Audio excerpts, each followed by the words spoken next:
दोस्तों आज हम सब लॉकडाउन के अंदर अपने घरों में बंद हैं। क्वारंटाइन हम हो रहे हैं। क्वारंटाइन शब्द हमने पहली बार सुना है, अंग्रेजी का शब्द है दोस्तों क्वारंटाइन। हमारे पूर्वज जो इतने अच्छे वैज्ञानिक थे, इतनी अच्छी रिसर्च हमारे लिए करके गए थे, उन सब को मैं आज नई पीढ़ी को दोबारा से याद दिलाना चाहता हूं इस वीडियो के माध्यम से। वीडियो को लास्ट तक देखिए कि हमारे पूर्वज इस आज जो बीमारी आई हुई है, जिसके लिए इतना शोर शराबा हो रहा है, पूरा विश्व लॉकडाउन में है, तो हमारे पूर्वज तो ऐसी बीमारियों के लिए पहले से ही रिसर्च करके चले गए। वो क्वारंटाइन शब्द का मतलब समझते थे।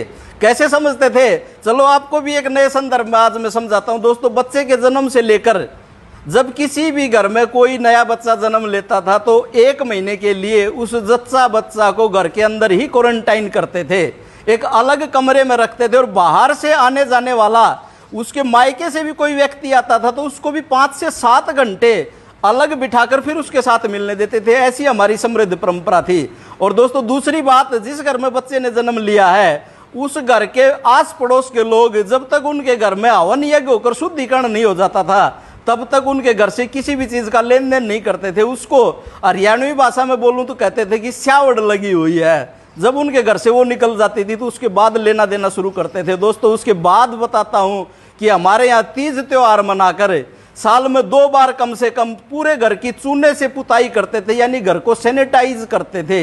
इतनी अच्छी हमारी परंपरा थी। तीसरी और बात बताता हूं कि किसी भी अजनबी से जब हम मिलते थे तो हाथ नहीं मिलाते थे। हम अंग्रेज की तरह, जो हम आजकल हमारे पूर्वज टोकते भी थे लेकिन हम सुनते कहाँ थे, दूर से ही नमस्ते करने की जो हमारी परंपरा थी वो बड़ी ही जेन्युइन परंपरा थी, जो आज के संदर्भ में भी ज्यों की त्यों लागू होती है। और दोस्तों उसके बाद हमारे पूर्वजों का कितना अच्छा विज्ञान था कि कोई भी व्यक्ति घर के बाहर से जब भी आता है तो बाहर पहनने जाने वाली चप्पलें अपने देहरी दरवाजे के बाहर ही निकाल के घर के अंदर प्रवेश करता था। और हमारी खाने की जो परंपरा थी, जो आजकल आप खाते हो ना, बैठ के पिज्जा बर्गर जो भी खाते हो और उसको यूं ही खाना शुरू कर देते हो, दोस्तों हमारी जो परंपरा थी वह क्या थी कि हाथ धोकर खाना चाहिए। हाथ धोकर हम खाते थे। दोस्तों उसके बाद जो आज के संदर्भ में सबसे बड़ी खोज हमारे पूर्वज करके जा चुके थे कि मृत व्यक्ति के साथ उसके अंतिम संस्कार में जितने भी लोग शामिल होते थे वहां से तुरंत आने के बाद नहाते थे और उन कपड़ों को धोते थे और उसके बाद ही घर में एंट्री करते थे। और घर में पहुंचने से पहले ही मुझे भी पता है और आप सबको भी पता होगा कि जहां भी हमारा अंतिम संस्कार करने की जो गांव से बाहर जगह होती है उसके पास कहीं ना कहीं पानी की व्यवस्था जरूर होती, वहीं से हाथ धोकर आते थे सभी लोग। और दोस्तों उसके बाद परंपरा थी कि मृत व्यक्ति के जितना भी सामान, यहाँ तक कि उसकी चारपाई भी घर से बाहर निकाल देते हो, तो उसके बिस्तर वगैरह, उनको इस विज्ञान का पता था। और जिस घर में मृत्यु हो जाती थी उस घर में उसके आस पड़ोस के पास परिचित मित्र खाना बनाकर देकर तो आते थे लेकिन उस घर से लेता कोई भी कुछ नहीं था। तो दोस्तों इतनी समृद्ध हमारी परंपरा थी। दोस्तों हमारी खास समृद्ध परंपरा, आप किसी भी गांव के चारों तरफ कोनों पर नजर दौड़ा कर देखिए, जो लोग मांस मछली खाते थे, मीट इत्यादि खाते थे, उनको गांव से बाहर बसाया जाता था।